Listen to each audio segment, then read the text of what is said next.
Bom dia, galerinha do 7º ano!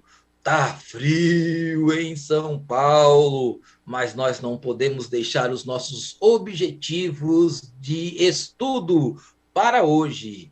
Bom dia também aos professores, guerreiros e parceiros que já estão comigo aqui no chatinho, estimulando essa garotada a continuar estudando. Todo mundo agasalhado. E eu já estou aqui de verde em homenagem ao nosso parceiro Antônio Russo. Galerinha, já vamos colocar na tela o tema da aula de hoje. Na tela. Tema da aula de hoje: direitos legais das comunidades tradicionais brasileiras, primeira parte. Tema muito interessante, vamos mergulhar aí nas culturas das comunidades brasileiras. E para ministrar essa aula de hoje, já está aqui comigo, do meu lado, o professor Antônio Russo. Bom dia, prof. Bom dia, meu grande companheiro, amigo e colega de todas as aulas de geografia do ensino fundamental, sempre trazendo aí a sua competência, e vindo aí com uma cor maravilhosa de meio ambiente, que é a cor verde. Nós vamos falar hoje sobre comunidades tradicionais, como eu falei anteriormente, adoro falar sobre esse tema, tá nas habilidades aí do 7º ano, Essa aula aqui vai falar mais sobre as questões aí dos direitos legais, Eu trouxe até vídeos mostrando comunidades tradicionais, para ter, até para falar de direitos legais, a gente vai estar introduzindo alguns vídeos mostrando comunidades tradicionais, o que é importante aí nas nossas aulas. Certo, professor Carlos? Certo, aula muito interessante, vamos ficar de olho aqui no relógio para não passar o tempo. E galerinha, já para vocês começarem já a se situar na aula de hoje, material em mãos, preste bem atenção, assista o vídeo.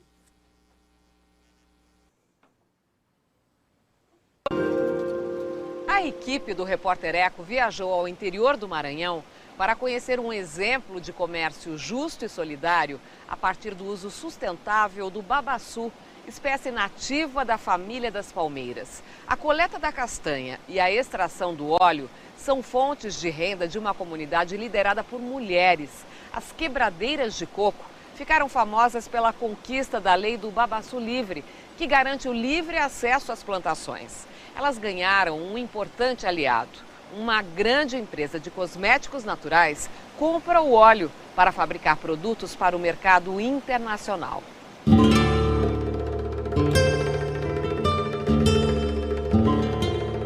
Na imensidão da paisagem, sob o céu azul do interior do Maranhão, se avista um dossel de palmeiras. Dizem que no passado havia muito mais babaçu, espécie nativa do norte do Brasil. Ela ocorre na chamada Mata dos Cocais, área de transição, onde Caatinga, Cerrado e Amazônia se encontram. Esta palmeira pode chegar a 30 metros de altura e produzir em média ao ano de 3 a 5 cachos com centenas de cocos. Tudo nesta palmeira é aproveitado. A folha seca, por exemplo, cobre telhados e pode ser usada em cestarias.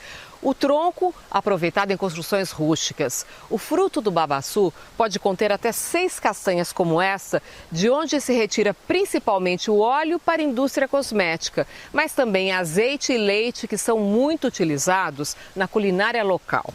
Dessa parte mais esbranquiçada, o mesocarpo, se faz uma farinha nutritiva, que é misturada a bolos e mingaus. E da casca se faz o carvão. Da palmeira não se perde nada e depois de décadas, quando cansada de produzir ela cai, vira adubo orgânico para a terra. Na região central do Maranhão, no Médio Mearim, a semente do babaçu sempre foi garantia de sobrevivência de várias famílias. No povoado de São Manuel, no município de Lago do Junco, a gente conhece a Dona Ivete, que criou a família com os frutos da palmeira. Pode entrar? Pode sim. Dá licença.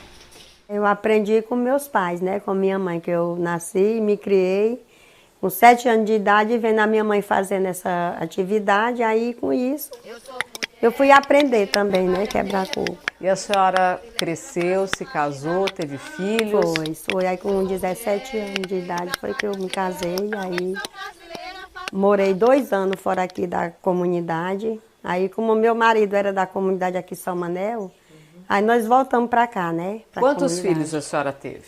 7.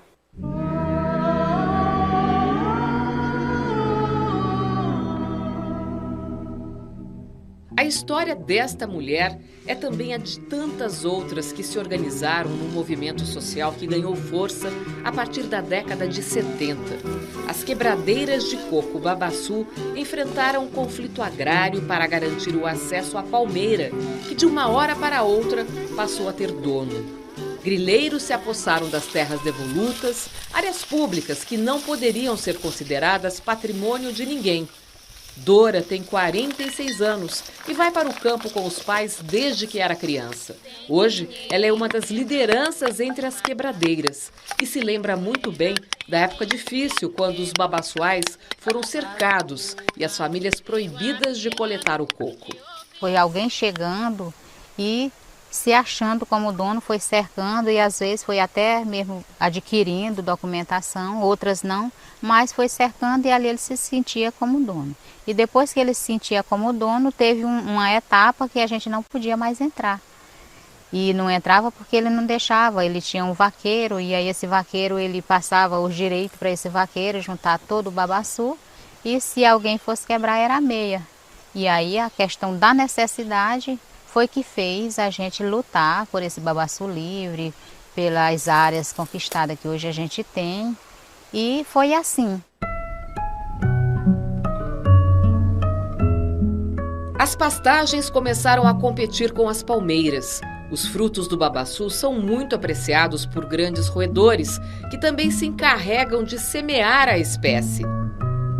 Mas a poda frequente das novas mudas de babaçu, chamadas aqui de pindova, feita pelos pecuaristas, interrompe o ciclo natural de reprodução da planta. Para crescer assim você tem que deixar. Então isso é o manejo. Tem a adulta, como essa aqui, está produzindo há muitos anos, mas você vê que daqui a pouco ela vai parar. Então essa surgiu e foi preservada e daqui a pouco ela também está produzindo. Quando esta deixar de produzir, essa daqui já começou a produzir. Então o babaçu vai continuar, né, com essa renovação. É como eu produzi, minha família, daqui a pouco são meus filhos que vão produzir. Então a palmeira é da mesma forma como um ser humano. Quem escuta meu grito. A luta das mulheres pela preservação da palmeira e pelo direito à atividade extrativista começou a gerar frutos com a publicação da Lei do Babaçu Livre em 1997. Fome quebrando coco. O município Lago do Junco foi o primeiro do estado do Maranhão a aprovar uma lei que garante o livre acesso das quebradeiras aos babaçuais, mesmo aqueles que ficam dentro de fazendas e sítios. Além do aspecto social, a lei tem também o lado ambiental, porque passou a proibir os proprietários de terra de usarem agrotóxicos e de derrubarem, de cortarem as palmeiras sem a autorização do IBAMA. O que mudou com a lei do babaçu livre? Hoje a gente entra em qualquer área, de qualquer proprietário, de pequenos produtores, você entra em qualquer área que você queira entrar e coletar o babaçu. Antes de nós criar a lei, nós fizemos a lei mesmo valer, sem ser no papel. Aí depois, com o apoio de uma vereadora que nós elegemos, que era mulher, aí nós conseguimos criar a lei. Aí a lei só veio mais, só nos ajudar mais, fortalecer mesmo a nossa luta, né? O babaçu é de vocês. O babaçu é nosso.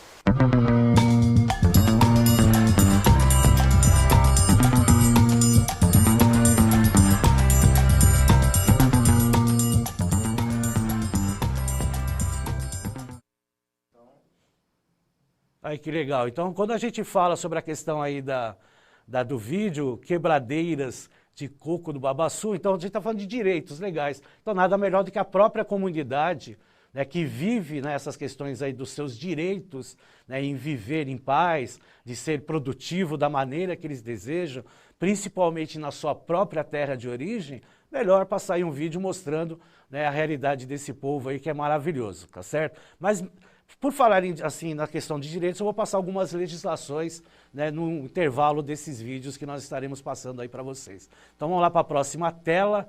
Na próxima tela aí a gente vai ver, né, a questão aí dos direitos, né, da Declaração Universal dos Direitos Humanos, tá, que é o DUDH de 1948, né, faz parte aí da Declaração dos Direitos Humanos, é o artigo 27. Toda pessoa tem o direito de tomar parte livremente na vida cultural da comunidade, de fruir as artes e de participar no progresso científico e nos benefícios que deste resultam. Todos têm direito à proteção dos interesses morais e materiais ligados a qualquer produção científica, literária ou artística da sua autoria. E, logicamente, né, as comunidades tradicionais fazem parte disso, né? Então, ela faz parte da questão cultural, da questão artística, das suas técnicas de utilização das terras, que muitas dessas técnicas trouxemos aí, hoje, logicamente, utilizamos tecnologia aí na agricultura, na criação de animais. Então é importante sempre retratar isso. Então é um direito adquirido aí, né, através, né, de leis federais, leis municipais, leis estaduais e principalmente nessa declaração aí dos direitos humanos que vem logo depois aí da Segunda Guerra Mundial e que terminou em 1945, e aí nós temos aí essa declaração aí de 1948 que é super importante e deve ser sempre respeitada. Vamos lá para a próxima tela. Nós vamos ver aí, né, territórios tradicionais, decreto 6.040 de 2007, que diz no artigo 3º, para os fins deste decreto e do seu anexo, compreende-se por, inciso 2, territórios tradicionais, os espaços necessários à reprodução cultural, social e econômica dos povos e comunidades tradicionais, sejam eles utilizados de forma permanente ou temporária, tá certo? Então, a importância, né, da gente ter essas leis aí que vão, né, fazendo com que essas pessoas, né, fiquem tranquilas, né, e permaneçam aí nas suas regiões, tá certo? Vamos lá para a próxima tela, que aí a gente vai ver, né, algumas comunidades. A gente já viu aqui, né, em aulas anteriores essas comunidades. Ó, a própria aí, Faxinalenses aí a gente viu na aula anterior, né, povos de cultura cigana, povos indígenas, né, nós temos comunidades quilombolas, né, quebradeiras de coco-babaçu, como a gente viu no vídeo, né, caiçaras, como a gente já viu em aulas anteriores, e muitas comunidades que nós temos aqui no Brasil, tá certo? Certo, professor Carlos, quer falar alguma coisa aí? Certo, olha só, nós somos brasileiros, né? E a maioria de nós somos afrodescendentes. Então, é muito importante, galerinha, nós compreendermos toda a questão da cultura local, das comunidades. Se você talvez aí conversar com o vovô, com a vovó, eles poderão ter aí grandes conhecimentos dessas comunidades tradicionais do Brasil, a qual muitos de nós, inclusive, né, seus avós, bisavós, também fazem parte. Então, estudando as culturas tradicionais brasileiras, nós estamos estudando a nossa origem, não é verdade, prof?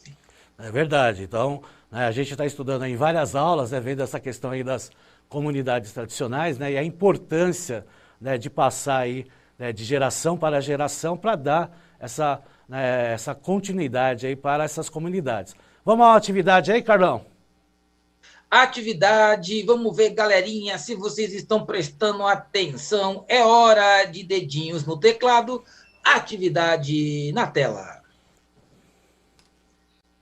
Como esses povos e comunidades tradicionais conseguem manter as suas culturas em diferentes regiões brasileiras?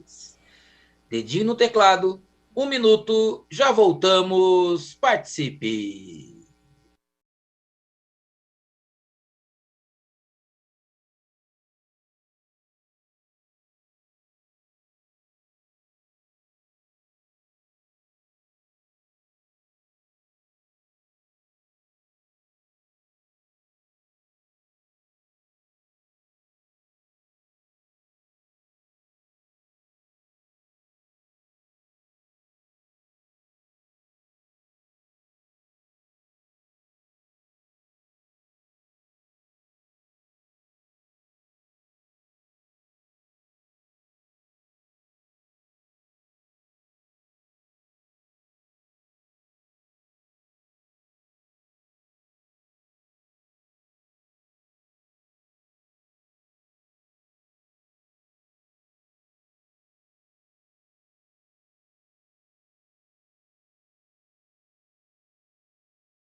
Voltamos para a interação. Professor Antônio Russo, as respostas estão subindo rapidamente. Isso significa que os estudantes estão participando. E, claro, as respostas no 7º ano também seguiram aí um caminho, uma direção. Os estudantes estão respondendo que eles mantêm a cultura viva, passando de geração em geração. Os conhecimentos que eles produzem passam de geração em geração e assim, ao longo do tempo, a cultura vai se imortalizando. Perfeitamente, né? Não tem nem o que comentar, né, Carlos?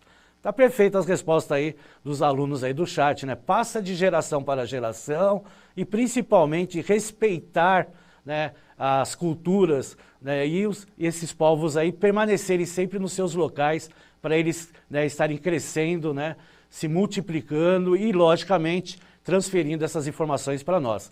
Carlos, eu mesmo já vou passar, né, a questão do vídeo aí, né, para ir rápido, para a gente não perder tempo, né, porque tem mais um outro vídeo que é muito legal. Vocês vão ver aí um vídeo falando sobre pesca sustentável, recupera a situação do pirarucu no Amazonas, tá certo? É um vídeo legal de 2018, é um vídeo curtinho, mas que é muito legal de se ver. Vamos lá. Um tipo de peixe que estava ameaçado de extinção no Amazonas agora está totalmente fora de perigo graças à pesca sustentável. É o pirarucu. O trabalho de manejo da espécie rendeu cerca de R$2 milhões às comunidades ribeirinhas no ano passado. O pirarucu é um dos maiores peixes de água doce do mundo. Comunidades das áreas de reserva do Mamirauá e Amanã, na região do Médio Solimões, no estado do Amazonas, fazem pesca de manejo da espécie e têm tido bons resultados. O manejo, iniciado há mais de 15 anos pelo Instituto Mamirauá, com a ajuda da população ribeirinha, contribuiu para evitar a extinção do pirarucu, que era pescado clandestinamente. A venda do pirarucu de origem sustentável tem ajudado a renda de dezenas de comunidades ribeirinhas. 1.600 pescadores conseguiram juntos no ano passado R$2.700.000. Tem a questão também da economia local, que recebe um acréscimo de recursos nesse período do manejo, quanto também depois investimentos, né, na compra de investimentos nas embarcações, na melhoria das embarcações. Hoje, a pesca manejada na região tem regulamentação do IBAMA, que estabelece até a quantidade de peixes que podem ser capturados. As cotas, elas são estabelecidas levando em consideração não apenas o estoque de pirarucu presente nas áreas, que já cresceu em média 427% ao longo desses anos de manejo, mas principalmente a capacidade do grupo, os apetrechos de pesca disponíveis, as quantidades de pescadores envolvidos em cada projeto de manejo. E isso é para nós resultado de satisfação também, razão de satisfação pelo envolvimento dos grupos e cada vez mais saber que a proposta de manejo chega mais distante. Então viram aí, né? Mais, né, um exemplo aí de preservação do meio ambiente para a preservação de uma comunidade, alimentação e a sua sobrevivência. Vamos lá para a próxima tela, que a gente vai ver uma outra relação política, né, que é a questão aí da Política Nacional de Desenvolvimento Sustentável dos Povos e Comunidades Tradicionais de 2007. Então, exemplos de princípios: desenvolvimento sustentável como promoção da melhoria da qualidade de vida dos povos e comunidades tradicionais nas gerações atuais, garantindo as mesmas possibilidades para as gerações futuras e respeitando os seus modos de vida e as suas tradições. Reconhecimento e consolidação dos direitos dos povos e comunidades tradicionais e a preservação dos direitos culturais e exercícios de práticas comunitárias, a memória cultural e a identidade racial e ética. Então vejam, né, o quanto é importante nós termos leis que absorvem, né, esses direitos para permanecerem e ter aquilo que nós respondemos aí de geração para geração, né, essas culturas dessas comunidades tradicionais. E aí nós vamos ver mais um vídeo, né, que aí vai, né, retratar e ilustrar aí na nossa finalização da aula. No Vale do Jequitinhonha tem a terceira maior concentração de comunidades quilombolas no Brasil, vídeo aí de 2017. Então vamos acompanhar aí. Hora de mais uma reportagem da nossa série sobre os quilombolas no Vale do Jequitinhonha, em Minas. A região, que tem a terceira maior concentração dessas comunidades no Brasil, sofre com a seca. Mais um desafio para os moradores que lutam para preservar suas tradições.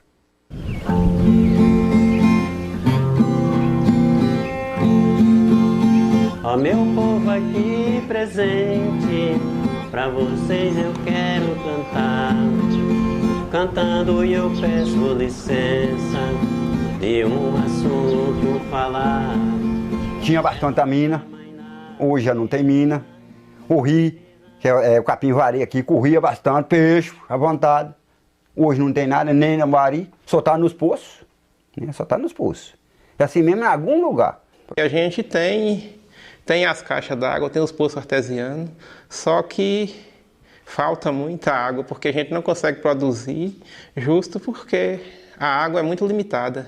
Olha, gente, aqui é a comunidade quilombola de Córrego do Rocha, deu-se o nome que esse é o Córrego do Rocha, que antes tinha água para a gente beber, cozinhar, produzir, e que hoje em dia só tem areia. E fome, né? Fome e sede. O riacho do Portilho tinha as águas volumadas, agora podemos ver suas águas empoçadas. Vemos peixinhos morrendo em suas águas paradas, porque há desmatamento em Leliveldia e Matinada. Quando não tinha eucalipto, tinha muita água, inclusive na região de Leliveldia, até ganhou o nome de Lamarão, porque tinha muito brejo. Aí chegou o eucalipto aí, foi secando e hoje é difícil de ver a situação. Muitas nascentes secaram. A nascente do rio, ela está em nome de propriedade, né, particular, grande empresa que está armazenando a água, né, segurando a água lá para plantio de eucalipto e pastagem de animal, e isso acaba prejudicando não só a nossa comunidade, mas todas as comunidades do município de Chapada, Berilo, Minas Novas. Quando eles chegou com o eucalipto aqui na região, eles falaram que era para trazer desenvolvimento para o lugar. Só que eu passei lá o mês passado, eu vi desenvolvimento para quem é operador de máquina e para quem tem um caminhão, uma carreta. Porque lá tem serviço só para 2 pessoas. O ribeirão das gangorras e o ribeirão do altar, um grande volume d'água, quando vinham se encontrar, as águas diminuíram, estão prestes a acabar. No córrego água limpa, não houve sapo coachar. Que água que chega para vocês aqui hoje? A água do poço artesiano e das cisternas de captação de água da chuva. Qual que é a capacidade dessa cisterna e quanto tempo que essa água dura? Ela tem capacidade de armazenar 16 mil litros de água, que a gente tem que estar manuseando para utilizar durante o período da seca. E qual que é o período da seca? Um período de 7, 8 meses, mais ou menos. Aí tive um período lá de ficar, ao longo desse tempo, a gente comprando caminhão-pipa de água. Cada família teria que desembolsar um valor de 150, 120 reais para poder abastecer a comunidade. E se a gente tivesse apoio, por exemplo, pelo menos para uma máquina para construir um pequeno tanque, uma barraginha de barro mesmo para a gente, para estar retendo a água no solo, a gente conseguiria produzir o alimento para a gente e muitas vezes até para outras famílias da comunidade e para o mercado local também. A beleza de Berilo, nosso rio Araçuaí, se o homem não se cuidar, suas águas vão...